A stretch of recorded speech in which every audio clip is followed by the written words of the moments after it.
आज की कहानी का टाइटल है कर्ण और इंद्र। महाभारत के पात्रों में कर्ण का नाम उनकी दानवीरता और अटूट साहस के लिए जाना जाता है।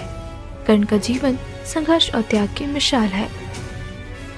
कर्ण का जन्म कुंती और सूर्यदेव के पुत्र के रूप में हुआ, लेकिन कुंती ने सामाजिक कारणों से उन्हें नदी में प्रभावित कर दिया।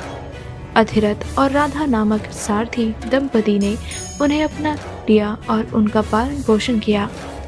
कर्ण को बचपन से ही अपनी जाति और सामाजिक स्थिति के कारण अपमान सहना पड़ा, लेकिन उन्होंने कभी हार नहीं मानी। उन्होंने महान योद्धा बनने का सपना देखा और परशुराम से शिक्षा प्राप्त की। कर्ण को जन्म से ही सूर्यदेव द्वारा एक दिव्य कवच और कुंडल प्राप्त हुए थे। ये कवच और कुंडल उन्हें अजय बनाते थे। कोई भी शस्त्र उन्हें भेद नहीं सकता था। उनकी यह शक्ति महाभारत के युद्ध में पांडवों के लिए खतरा बन सकती थी, विशेष रूप से अर्जुन, जो कर्ण के सबसे बड़े प्रतिद्वंदी थे। महाभारत युद्ध के आरंभ से पहले इंद्रदेव, जो अर्जुन के पिता थे, चिंतित थे कि कर्ण का कवच और कुंडल अर्जुन के लिए बड़ा खतरा बन सकते हैं। उन्होंने कर्ण से उनका कवच और कुंडल मांगने का निश्चय किया। इंद्र जानते थे कि कर्ण अपनी दानवीरता के लिए प्रसिद्ध है और कभी किसी याचक को खाली हाथ नहीं लौटाते। एक दिन कर्ण अपने नित्य कर्म और पूजा में लीन थे। तभी इंद्र एक ब्राह्मण के वेश में उनके पास पहुंचे। उन्होंने कर्ण से कहा, हे कर्ण, मैं आपसे कुछ मांगने आया हूँ। मुझे आपका कवच और कुंडल चाहिए। कर्ण ने तुरंत उनका स्वागत किया और कहा, आप जो भी मांगेंगे मैं वो देने के लिए तैयार हूँ। जब कर्ण को पता चला कि याचक उनका कवच और कुंडल मांग रहा है, तो वे समझ गए कि यह कोई साधारण व्यक्ति नहीं है। फिर भी उन्होंने देने का निश्चय किया। कर्ण ने बिना किसी झिझक के अपने शरीर से कवच और कुंडल को काटकर ब्राह्मण के रूप में आए इंद्र को दे दिया। इस प्रक्रिया में उनका शरीर लहूलुहान हो गया, लेकिन उन्होंने दर्द की परवाह नहीं की। दान करना ही मेरी धर्म है, चाहे यह मेरा जीवन की क्यों न छीन ले, मैं दान से पीछे नहीं हटूंगा। कर्ण के इस महान त्याग को देखकर इंद्र अभिभूत रह गए। उन्होंने कर्ण को वरदान स्वरूप शक्ति नामक अमोघ शस्त्र दिया। यह शस्त्र एक बार प्रयोग करने पर शत्रु को अवश्य नष्ट कर सकता था। इंद्र ने कहा, हे कर्ण, तुमने अपनी दानवीरता से मुझे प्रभावित किया है। यह शस्त्र तुम्हारे साहस और धर्म का प्रतीक होगा। कर्ण का यह त्याग उनके महान व्यक्तित्व को दर्शाता है। उन्होंने ये जानते हुए भी कि कवच और कुंडल उनके जीवन की सुरक्षा के लिए आवश्यक है, उन्हें दान कर दिया। यह घटना उनकी दानवीरता और निस्वार्थता का सबसे बड़ा प्रमाण है। महाभारत के युद्ध में कर्ण ने अपने अंतिम सांस तक पांडवों के खिलाफ लड़ाई लड़ी। हालांकि उनके कवच और कुंडल के अभाव में वे अर्जुन के हाथों वीर गति को प्राप्त हुए। उनका जीवन ये सिखाता है कि सच्चा योद्धा वह है जो अपने सिद्धांतों और धर्म का पालन करता है, चाहे परिस्थिति कैसी भी हो। कर्ण और इंद्र का प्रसंग महाभारत का सबसे प्रेरणादायक अध्याय है। यह कहानी दान, धर्म और निस्वार्थता का प्रतीक है। कर्ण और इंद्र की यह कहानी हर व्यक्ति को यह सिखाती है कि सच्चा बलिदान और निस्वार्थता ही जीवन का सबसे बड़ा धर्म है। कर्ण का जीवन प्रेरणा ही संघर्ष और कठिनाइयों के बावजूद अपने सिद्धांतों पर अडिग रहना ही सच्चा साहस है। आज के लिए बस इतना ही।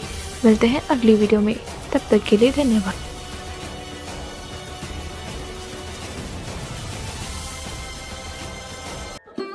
हेलो प्यारे दर्शकों, आज की कहानी में हम भीष्म की अमर प्रतिज्ञा की कथा जानेंगे। महाभारत में भीष्म पितामह का नाम त्याग, निष्ठा और धर्म के प्रतीक के रूप में लिया जाता है। भीष्म पितामह का वास्तविक नाम देवव्रत था। वे हस्तिनापुर के महाराज शांतनु और देवी गंगा के पुत्र थे। देवव्रत बाल्यकाल से ही शास्त्र और शस्त्र दोनों में निपुण थे। उन्होंने अपनी शिक्षा परशुराम से प्राप्त की और महान योद्धा बने। एक दिन महाराज शांतनु ने यमुना नदी के किनारे सत्यवती नामक सुंदर कन्या को देखा। वे उनसे विवाह करना चाहते थे। सत्यवती के पिता ने कहा, मैं अपनी पुत्री का विवाह तभी करूंगा जब उसके पुत्र की हस्तिनापुर के राजा बनेंगे। महाराज शांतनु इस शर्त से विचलित हो गए, क्योंकि उनका बड़ा पुत्र देवव्रत पहले से ही राजगद्दी का अधिकारी था। जब देवव्रत को अपने पिता की परेशानी का कारण पता चला तो उन्होंने सत्यवती के पिता के सामने अपने अधिकारों का त्याग कर दिया। उन्होंने कहा, मैं हस्तिनापुर के सिंहासन पर कभी दावा नहीं करूंगा।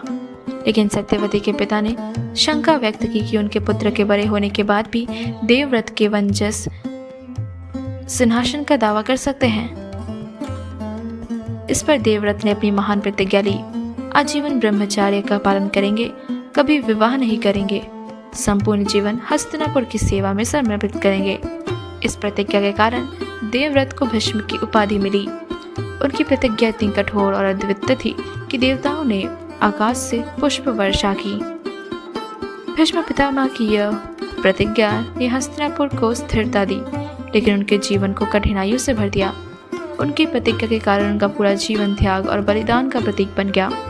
वे राज परिवार के प्रत्येक सदस्य के प्रति निष्ठावान थे, लेकिन यह निष्ठा कई बार उनके धर्म संकट का कारण बनी। भीष्म पितामह ने हस्तिनापुर के राजा के प्रति निष्ठा की प्रतिज्ञा दी। जब दुर्योधन ने अधर्म का मार्ग चुना तो भीष्म को अपनी प्रतिज्ञा और धर्म के बीच संघर्ष करना पड़ा। वे कौरवों के पक्ष में युद्ध लड़ने का बाध्य थे, जबकि उनका हृदय पांडवों के साथ था। भीष्म ने कहा था, मेरा जीवन हस्तिनापुर के प्रति समर्पित है, चाहे कौरव अधर्म करें, लेकिन मैं अपनी प्रतिज्ञा नहीं तोड़ सकता। कुरुक्षेत्र के युद्ध में भीष्म पितामह कौरवों की ओर से लड़े। अर्जुन ने शिखंडी की सहायता से उन्हें बाणों की सैया पर गिराया। बाणों की सैया पर लेटे हुए भीष्म ने अपने प्राण त्यागने से पहले युधिष्ठिर को धर्म और राजनीति का ज्ञान दिया। भीष्म ने सूर्य के उत्तरायण होने तक अपने प्राणों को स्थगित किया। यह उनकी अमर प्रतिज्ञा और इच्छा मृत्यु के वरदान का प्रमाण था। भीष्म पितामह की अमर प्रतिज्ञा हमें कई महत्वपूर्ण बातें सिखाती हैं। जीवन में कर्तव्य और वचन को निभाना सबसे बड़ा धर्म है। सच्चा बलिदान वही है जो दूसरों की भलाई के लिए किया जाए। कठिन परिस्थितियों में भी धर्म और पालन करना चाहिए। भले ही परिस्थिति प्रतिकूल हो, अधर्म के खिलाफ खड़े होना आवश्यक है। भीष्म की अमर प्रतिज्ञा केवल महाभारत की कथा नहीं, बल्कि यह हर व्यक्ति के लिए एक प्रेरणा है। यह दिखाती है कि निष्ठा, त्याग और कर्तव्य का पालन जीवन को सार्थक बनाता है। भीष्म पितामह की यह कथा यह सिखाती है कि जीवन में सत्य, धर्म और कर्तव्य का पालन हर परिस्थिति में करना चाहिए। उनकी अमर प्रतिज्ञा न केवल एक योद्धा की, बल्कि एक सच्चे इंसान की परिभाषा है। आज के लिए बस इतना ही। मिलते हैं अगली वीडियो में। जय महाभारत। हेलो प्यारे दर्शकों, आज की कहानी में हम भीष्म पितामह के धर्म संकट की कथा जानेंगे। महाभारत के सबसे प्रमुख और प्रेरणादायक पात्रों में से एक है भीष्म पितामह। वे अपने आदर्शों, त्याग और निष्ठा के लिए जाने जाते हैं, लेकिन उनका जीवन कई धर्म संकटों से भरा हुआ था। भीष्म पितामह, जिनका मूल नाम देवव्रत था, गुरु वंश के सबसे योग्य और आदर्श योद्धा थे। उनके पिता महाराज शांतनु और माता गंगा थी। उनका सबसे बड़ा धर्म संकट तब शुरू हुआ जब उनके पिता महाराज शांतनु ने सत्यवती से विवाह करने की इच्छा व्यक्त की। सत्यवती के बिना ने कहा कि वे अपनी पुत्री का विवाह तभी करेंगे जब उनके पुत्र ही हस्तिनापुर के राजा बनेंगे। देवव्रत ने अपने पिता के प्रेम को पूर्ण करने के लिए राजगद्दी का त्याग कर दिया, लेकिन सत्यवती के पिता ने फिर भी शंका व्यक्त की कि देवव्रत के पुत्र भविष्य में सिंहासन पर दावा कर सकते हैं। इस पर देवव्रत ने अपनी महान प्रतिज्ञा ली। उन्होंने आजीवन ब्रह्मचर्य का पालन करने और सभी राजा न बनने का वचन दिया। उनकी इस प्रतिज्ञा से उन्हें भीष्म की उपाधि मिली। भीष्म पितामह कुरुवंश के संरक्षक थे। वे हस्तिनापुर के प्रति निष्ठावान थे और अपने राज्य के कर्तव्यों का पालन करना अपना धर्म मानते थे। लेकिन जब कौरव और पांडव के बीच संघर्ष हुआ तो उनके सामने सबसे बड़ा धर्म संकट खड़ा हो गया।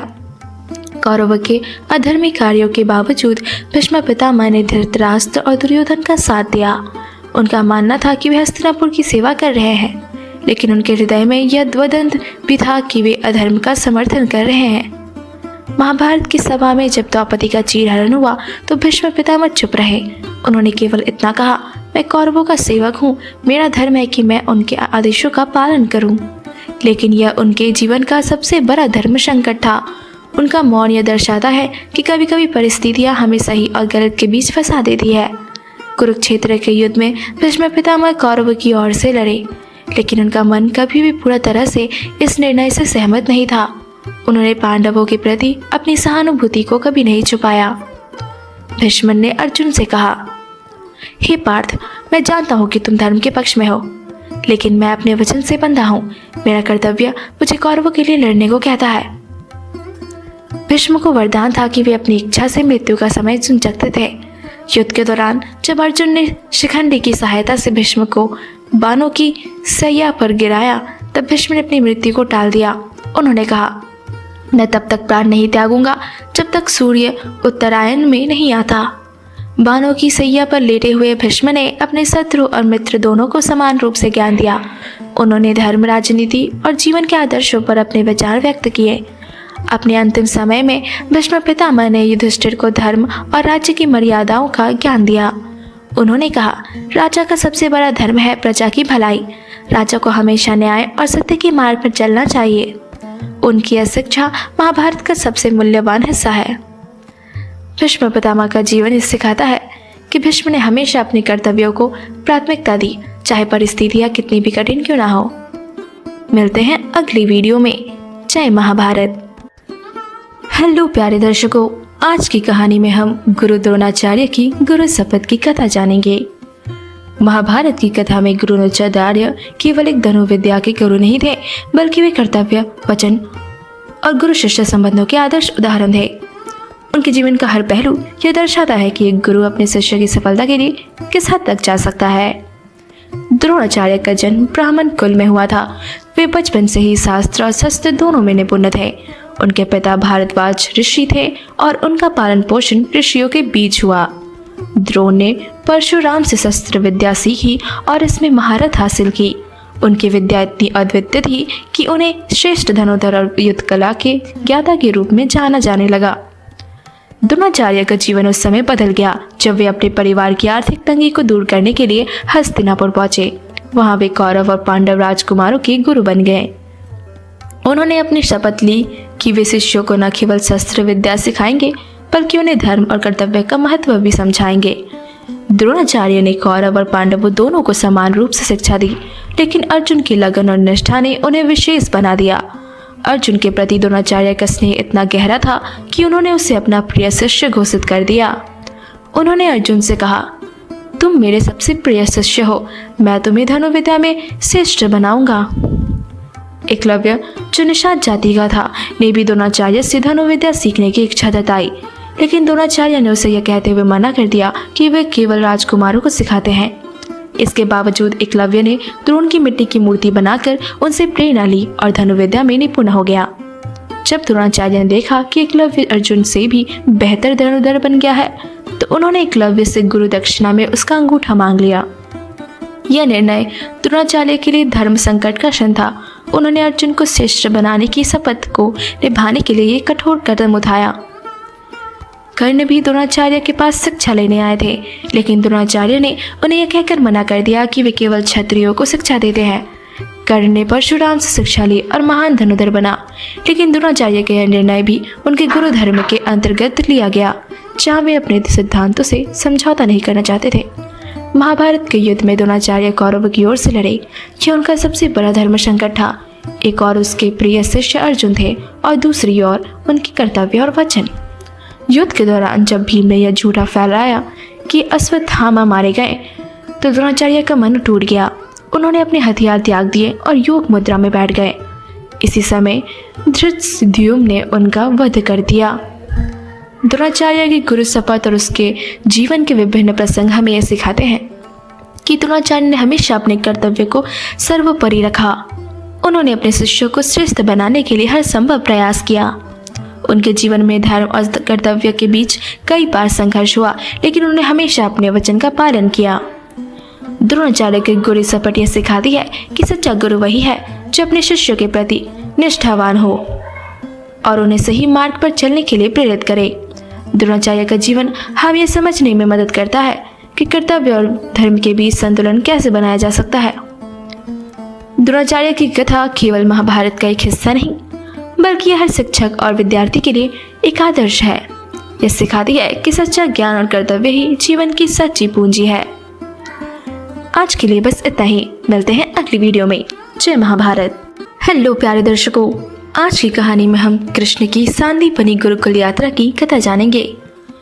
भगवान श्री कृष्ण का जीवन हर युग के लिए प्रेरणा का स्रोत है। उनके बचपन से लेकर उनके महान कार्यों तक हर पहलू में शिक्षा, प्रेरणा और दिव्यता का संदेश छिपा है। कृष्ण ने अपने बचपन का अधिकांश समय गोकुल और मथुरा में व्यतीत किया। उन्होंने राक्षसों का वध करके धरती पर अधर्म को समाप्त किया। जब कंस का वध कर दिया गया और मथुरा में शांति स्थापित हुई, तो देवकी और वासुदेव ने यह निर्णय लिया कि कृष्ण और बलराम को औपचारिक शिक्षा प्राप्त करनी चाहिए। कृष्ण और बलराम को सांदीपनि ऋषि के गुरुकुल भेजा गया। सांदीपनि ऋषि एक महान तपस्वी और विद्वान थे और उनका गुरुकुल शिक्षा के लिए प्रसिद्ध था। गुरुकुल में सभी छात्रों के साथ समान व्यवहार किया जाता था, चाहे वह राजकुमार हो या सामान्य व्यक्ति, सभी को एक ही नियमों का पालन करना पड़ता था। गुरुकुल में शिक्षा का उद्देश्य केवल शास्त्र शस्त्र की विद्या सिखाना नहीं था, बल्कि जीवन के आदर्श मूल्यों को बोध कराना था। कृष्ण और बलराम ने भी इस नियमों का पालन किया। सांदीपनि गुरुकुल में कृष्ण की मुलाकात सुदामा से हुई। सुदामा एक गरीब ब्राह्मण परिवार से था, लेकिन वे ज्ञान और भक्ति में अत्यंत निपुण थे। कृष्ण और सुदामा की मित्रता गुरुकुल में ही गहरी हुई। कृष्ण ने सुदामा से कहा, मित्रता जाति या धन से नहीं, बल्कि हृदय की सच्चाई से होती है। तुम मेरे सच्चे मित्र हो। कृष्ण और बलराम ने सांदीपनि ऋषि के सानिध्य में अनेक विद्या सीखी। उन्होंने वेद, उपनिषद और धर्मशास्त्र का अध्ययन किया। धनुर्विद्या, गदा युद्ध और चक्र संचालन में पारंगत हुए। कृष्ण ने वंशी वादन की कला को और निखारा। इस घटना से यह दिखाया गया है कि सच्चा ज्ञान केवल पुस्तक में नहीं, बल्कि सेवा और परिश्रम में भी छिपा होता है। जब कृष्ण और बलराम ने अपनी शिक्षा पूरी कर ली, तो उन्होंने अपने गुरु से गुरु दक्षिणा मांगने की इच्छा व्यक्त की। सांदीपनि ऋषि ने कहा कि यदि तुम मुझे गुरु दक्षिणा देना चाहते हो, तो मेरा पुत्र जो समुद्र में डूब गया था, उसे वापस ले आओ। उन्होंने समुद्र के देवता वरुण से निवेदन किया कि यमराज की सहायता से सांदीपनि ऋषि के पुत्र को पुनः जीवन प्रदान किया। यह गुरु दक्षिणा केवल उनके ज्ञान और शक्ति का प्रदर्शन नहीं, बल्कि उनके गुरु के प्रति समर्पण का प्रतीक थी। सांदीपनि गुरुकुल में बिताए गए समय ने कृष्ण को जीवन के गहरे मूल्यों का बोध कराया। हर कार्य में धैर्य और समर्पण आवश्यक है। सुदामा के साथ उनकी मित्रता सच्चे संबंधों का उदाहरण है। गुरु के प्रति सम्मान और कर्तव्य का पालन जीवन को अर्थपूर्ण बनाता है। उन्होंने शिक्षा की ज्ञान का उपयोग केवल धर्म और न्याय के लिए होना चाहिए। कृष्ण की सांदीपनि गुरुकुल यात्रा यह सिखाती है कि शिक्षा का उद्देश्य केवल ज्ञान प्राप्त करना नहीं, बल्कि जीवन को उच्च मूल्यों से भरना है। कृष्ण ने गुरुकुल में जो सीखा, उसे अपने जीवन के हर कार्य में उतारा। कृष्ण की यह कथा यह सिखाती है कि सच्ची शिक्षा वह है जो हमें धर्म, सत्य और न्याय के मार्ग पर चलना सिखाए। उनकी गुरुकुल यात्रा आज भी हर विद्यार्थी और गुरु के लिए आदर्श है। आज के लिए बस इतना ही, मिलते हैं अगली वीडियो में। जय श्री कृष्ण। हेलो प्यारे दर्शकों, आज की कहानी में हम भीम और जटायु की कथा जानेंगे। महाभारत के महाकाव्य में भीमसेन का नाम उसकी अद्वितीय शक्ति, साहस और निष्ठा के लिए जाना जाता है। उनकी कहानियाँ प्रेरणा, परिश्रम और धर्म का संदेश देती है। भीम पांडवों में सबसे शक्तिशाली योद्धा थे। उनका बचपन से ही अपने भाइयों और माता कुंती के प्रति स्नेह और रक्षा का भाव था। वनवास के दौरान भीम ने अपने परिवार की हर तरह से रक्षा की और अपने अद्भुत पराक्रम से कई खतरों को दूर किया। जब पांडव अपने 13 वर्षों के वनवास में थे, तब वे एक बार दुर्गम जंगलों में यात्रा कर रहे थे। उस समय उनका सामना कई खतरों और कठिन परिस्थितियों से हुआ। भीम ने अपने भाइयों और द्रौपदी की रक्षा के लिए हमेशा तत्परता दिखाई। वे न केवल शत्रु से लड़ते थे, बल्कि भोजन और आश्रय की व्यवस्था भी करते थे। जटायु एक अद्भुत पक्षी था, जिसे भगवान विष्णु का प्रिय माना जाता था। वह अपनी विशालता और अद्वितीय शक्ति के लिए प्रसिद्ध था, लेकिन वन में यात्रा के दौरान जटायु पर किसी श्राप के कारण अत्याचार हुआ था, जिससे वह कमजोर हो गया था।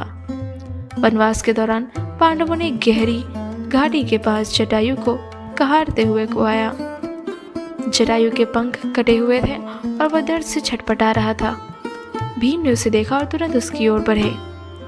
जटायु ने भीम से कहा, हे महाबली, मैं जटायु हूँ, मेरे पंख कट गए हैं और मैं स्थिति में असहाय हूँ। भीम ने कहा, हे जटायु, आप चिंता न करें, मैं आपकी सहायता करूंगा। भीम ने अपने भाइयों के साथ मिलकर जटायु को भोजन और जल दिया। उन्होंने जटायु को उठाकर एक सुरक्षित स्थान पर ले गया और उसकी सेवा की। भीम ने कहा, आपकी स्थिति देखकर मैं कष्ट में हूँ, कृपया हमें बताएं कि हम आपकी कैसे सहायता कर सकते हैं। जटायु ने बताया कि उसे एक शाप के कारण इस अवस्था में रहना पड़ा है और वह केवल एक योद्धा की सहायता से मुक्त हो सकता है।